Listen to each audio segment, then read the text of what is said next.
I'm Alanna Levenson, and I am here with my co-host, Grace Del Rey. Hello. Hello, and welcome to the UpCup. So today, most hiring decisions aren't made on evidence. They're made on impressions.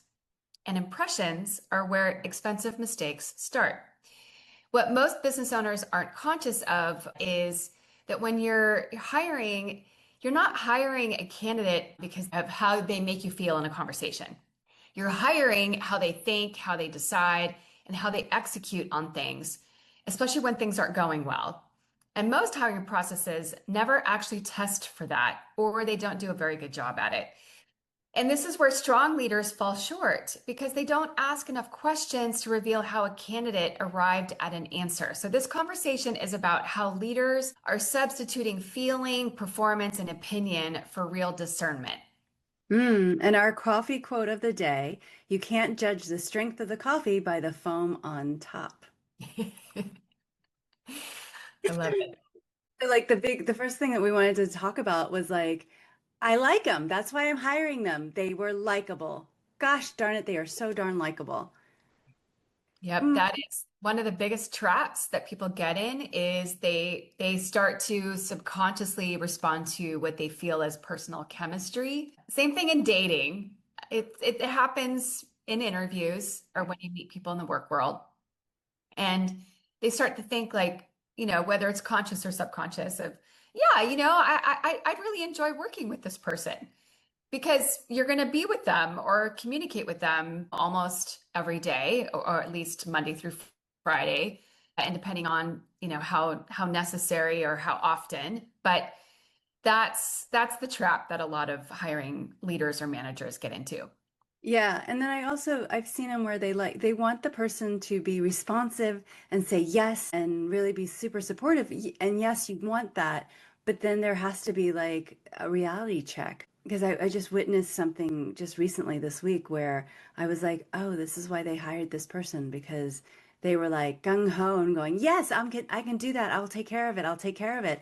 And then, when I go up behind, I'm cleaning up behind this person going, they took care of it. Yeah, they got the end result done, but they made a mess in the background that has to get cleaned up because it's not going to add up right. And I was like, if they just took that little bit of time, we could have executed it and saved more time and had the right answers going out the gate at the beginning.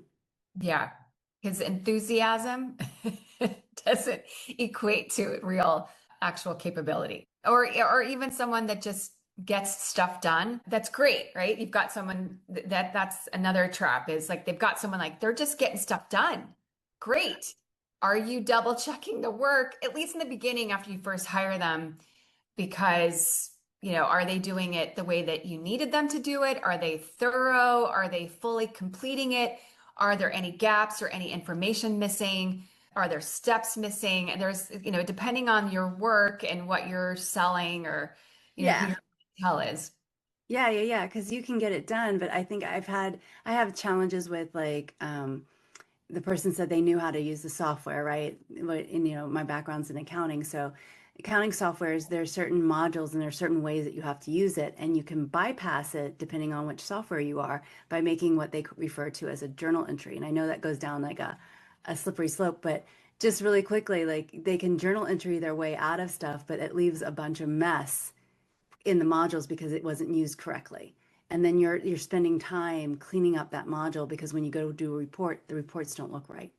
And Yeah. so it's one of those things where, yeah, urgent wise, we wanted to get it done fast. And they were like, well, I got it done in 5 minutes.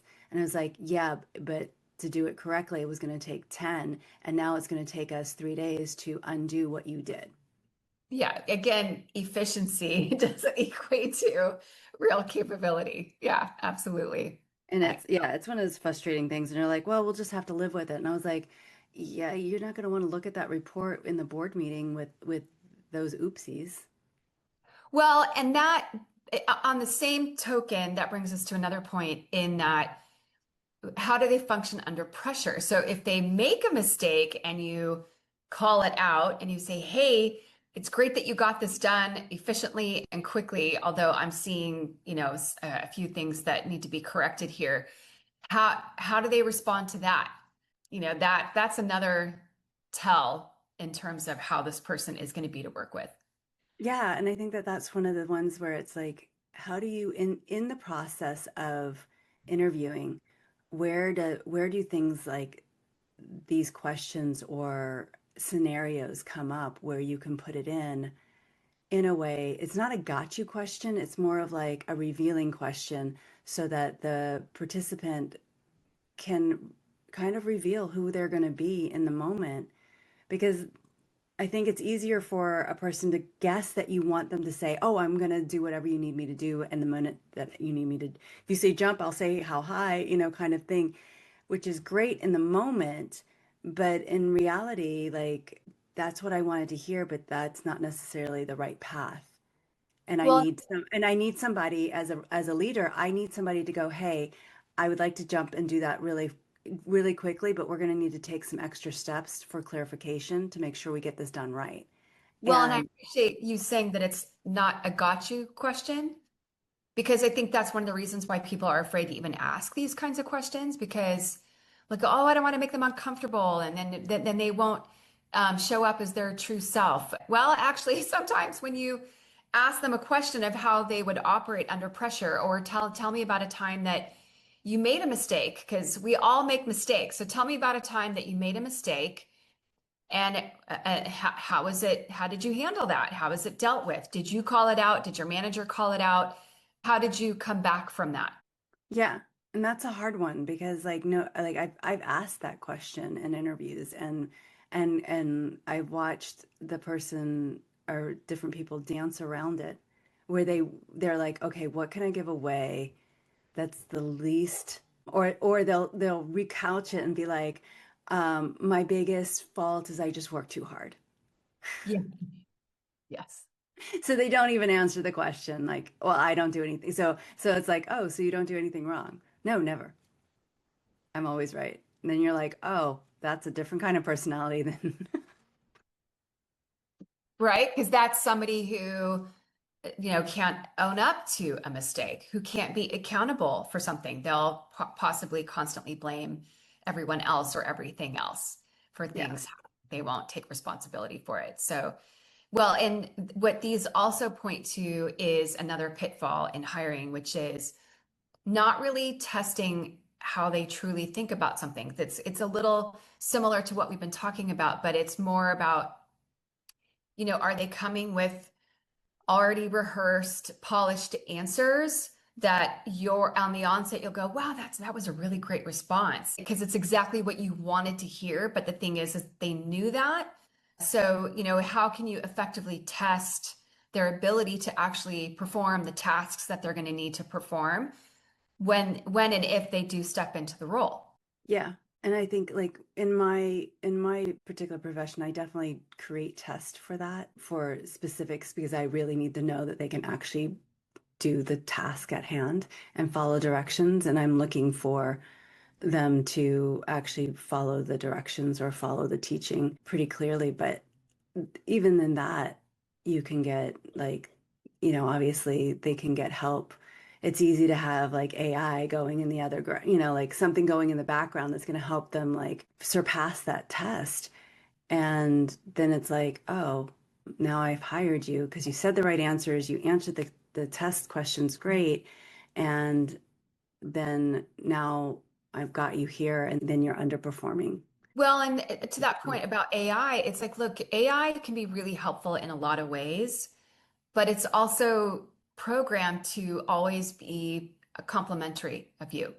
So Right. it's not going to necessarily call you out on mistakes or say, hey, you made a mistake on that, or hey, you're not asking this question. It doesn't have that capability, at least right now. So this is why you need somebody who can absolutely think for themselves. And I have a great example of this. When I was interviewing for Cisco, the global tech company, they told me up front, this is going to be like on average a 3-month process. It's going to be 5 to 6 interviews. So it was pretty detailed and in depth. One of those interviews was a panel interview. Hmm. And in preparation for that panel interview, I had to respond to a case study. So they gave me information about what I found out later on after I got the job was that it was an actual real scenario. They gave me information about a leader that they had done a workshop with, but they didn't give me everything that they knew about the leader. And that was on purpose. So just give me some insight about, the area that they were in, how big their team was, what part of the organization they were in, a little bit about some of their challenges. But part of the what I had to demonstrate in terms of my ability is based on the information that you have, what questions would you ask this leader to find out more information to better prepare for a workshop with them? So that was part of it. Another part was, okay, design a workshop based on just the information that you have. And it was totally up to me. If it was a 1 day event, a 2 day event, was it a half-day event? What modules would go into it? What problems would I want to help them solve based on the information and data that I have in terms of the potential team challenges that they were going through? So I designed a full day event, and then I had to give them the agenda for like the whole agenda for the full day. Then what they wanted me to do is to go in depth into one module and talk them through how I would start it all the way to how I would finish it. Mm. And I had to do that live in the panel interview. What I also did, and they told me I was the only person that did this, was I prepared slides for it. And I'm not a graphic person. I'm an information person, so I did the best that I could. But I put them on slides and sent them ahead of time before the panel interview so that they had the information, thinking that they may or may not read it. Come to find out they did. And because they had read it ahead of time, they said, you know what, we got what we needed from this from you in this regard, so we don't need to spend time on that. Here's where we want to spend time with you today. And they were asking me more in-depth questions. So, in that to say, sometimes I know people complain about, from both sides, as a candidate, to have to prepare things. And then on the hiring side, to ask them to prepare things, but there's preparation on your side. Like they had to send me information about a leader, right? Set it up in a document, like what they wanted me to do in essence for the homework assignment. Once I got into the role, I realized how much that interview process prepared me for the work that I was going to actually be doing.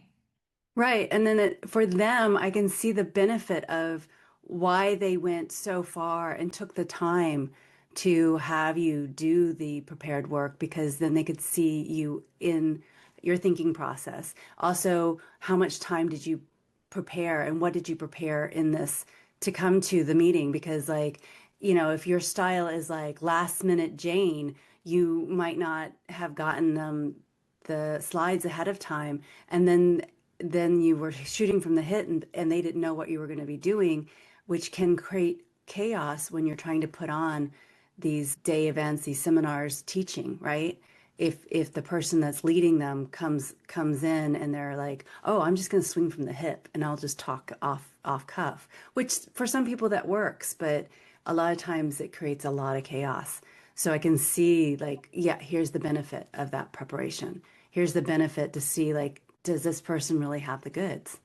Well, and how that, what you're talking about, that off the cuff, like how that translates in the world of coaching and facilitation is what they told me in terms of why they hired me. And I don't have a master's degree and I beat up people that had PhDs, is because they told me two things. One was the level of preparation that I put into, they could really see how I think, right? Mhm.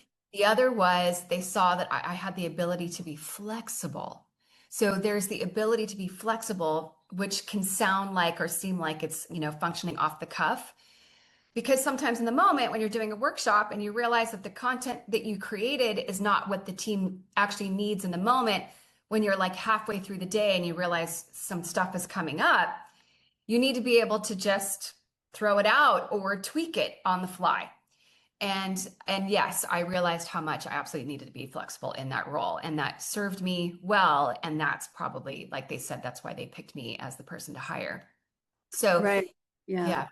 And I was just thinking about it's like it is in being able to do that kind of deep testing. it allows you to not hear the right answer, but see how you arrived at your answer or at your presentation in this particular scenario, which I think for the person that's hiring is the information you get from that is so valid because then you can really relax that you've made a good choice when you do choose the right person. Yeah, 100%. Well, and what this also points to, especially in the example that I gave, and I didn't even realize that it was going to do that. For the last pitfall that we wanted to cover today, it has to do with multiple interviewers, right? And Mm, is there alignment? So the driver for the decision is, is it based on group opinions and just who has the loudest voice? Or, in terms of everybody's thoughts, is there consistency in being able to collect everybody's opinions and viewpoints or experience with the candidate to make sure that there's alignment so that it's not just one voice drowning out somebody else's, unless the final decision really falls on one person per se, but it depends on how you set it up. So, what's your experience with that? yeah, no, I was just thinking about that. It's like the clarity in the communication when you're doing a group panel is the clarification and the checks and balances. So if we've got a checklist of criteria that we want to hit in this candidate, do we all like have the same meaning for a job well done? Because my meaning for well done might be different from your meaning of well done. Or if my meaning of communication, my level of communication is just like some people go, I can deal with a head nod, right? And then somebody else is like, no, I actually need a verbal yes for me to feel like I've been heard. It's different levels of communication. And so different people are going to walk away with their takes. And so you want everybody to be on the same page on what is your takeaway so that when we're like giving our opinion of how this person did in their interview, we're using the same rule of thumb versus like, my perspective is so small versus your perspective. And not that we have to see everything the same way, that's not it, but it's having a little more clarity of exactly how we want to tie this person into our company. Yeah.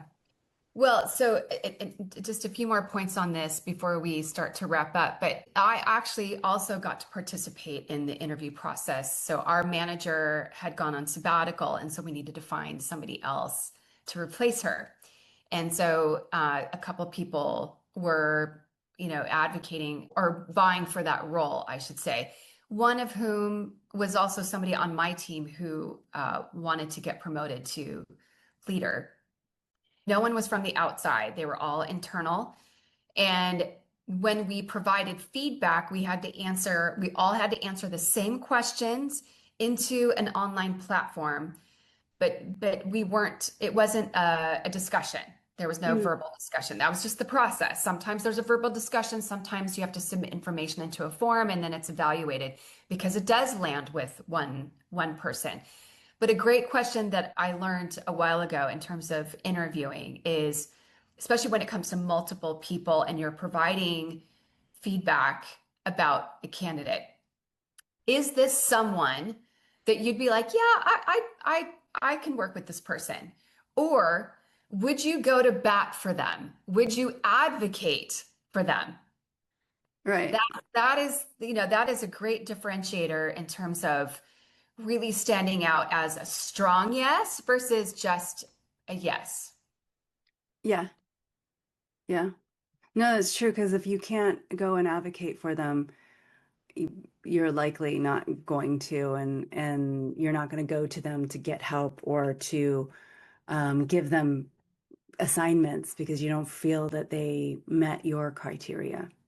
And I think that's a strong point. And I was just thinking back to like the first one about likability, and it kind of hits me like if you go and you hire somebody that their personality is so strong, and to some degree that strong personality is needed, but then if it's so off-putting that nobody wants to work with the person, then or that it causes drama because other people's feelings are getting hurt, then you're having to like work through communication styles. And that's part of it, like, right? Like it's part of being able to fit into a team environment in working in a business that takes a village to make your business exponentially grow. You can't just Yeah. like It's like if you just rely just on yourself, yeah, you can limit a lot of these challenges, but then you're also limited to how much you can grow.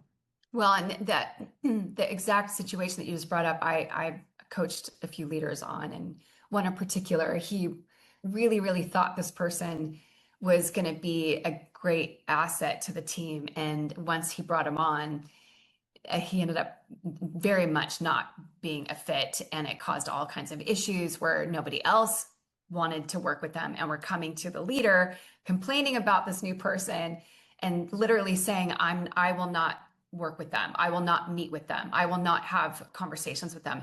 And they needed to work together to do their job effectively. So then the coaching became something else about what do I do? Do I let him go? Do I coach this person? Do I coach the whole team? So, that's another episode, but yeah, that's how it can show up. Before we got on here, you brought up a really important point that I know you wanted to make sure that you shared before we closed about why we're spending so much time on Oh, hiring. yes, yes, yes, yes. Because yeah, thank you for reminding me. That's a really good point. Like, why are we spending so much time on the hiring question? Because here's the point is that your business, if you want to grow your business, you cannot grow it just from yourself. You can go only so far by yourself. When you start incorporating a team, you can exponentially grow much faster and bigger depending on how your team is set up. And what I've learned from other amazing business, successful business owners is that you always have to be recruiting. It's not just like, oh, I'm only going to recruit when I need somebody. When you need somebody, you're already probably 6 months behind hiring this person, and that you hadn't actually, sat down and projected out when you were going to hire on people and start to do the growth trajectory so you can understand, okay, we need to take a person on at this point. When do we need to take on the next person? These are all things that business owners, when they're doing their budgeting and their forecasting, need to think into what we're doing with the money that we have so that we can grow this company exponentially, and what does that look like. And so that hiring process becomes really important. And I think like with AI running in the background, people think, oh, well, AI can take over a lot. Yes and no. You're always going to need somebody to run the AI. And yes, maybe you need less people to run it, but then you need somebody that's going to be asking the right questions and the whole 9 yards. And it's not just one person. You may need a couple of different people because you need different opinions and different things are going on, because not one person can do everything, sort of thing. So that's where it's like in this practice and this and these shows that we're doing for the next couple of episodes on hiring is specifically diving into it because there's so many layers to hiring, right? Yes, there are. And even to what there's also the different perspectives. So you bring the financial, right? And you mentioned that in terms of the preparation for it. On the other side is who makes the most sense to hire next. And then with that, in terms of the preparation of, when does it make sense to bring them on from a financial perspective as well as from a work getting done perspective? Are there deadlines that have to be met? And also, depends on what you're manufacturing or the service that you're providing. And then also, what questions are you going to ask this person? What's the Mhm. comp plan that you figured that out yet? Uh, Oh, and an effective onboarding process yet? So anyway, right. so in saying this, we're planting a lot of seeds in terms of other hiring conversations that we're going to be bringing up in the near future. So make sure to stay tuned. But you have one more last thing. One more last thing was that we have coming up soon, it's in development, learning how to rate your rate of investment, your ROI on a particular employee, or your ROE, which is your rate of energy return. So sometimes you're going to get money back when you're working with somebody, and sometimes you're going to get energy back, and having to understand what's going to be worth it more at this moment in your business. So we And have, both can have a financial value to it. Yes. yes, yeah. Yes, absolutely. Okay. So if this was helpful to you at all, please subscribe, like the episode. It really helps us build our channel. And if you know someone else who's going through these hiring challenges or getting prepared, please forward this to them, and maybe this will help them too. So thanks again for listening in on another episode of My Up Cup, and we'll see you next time.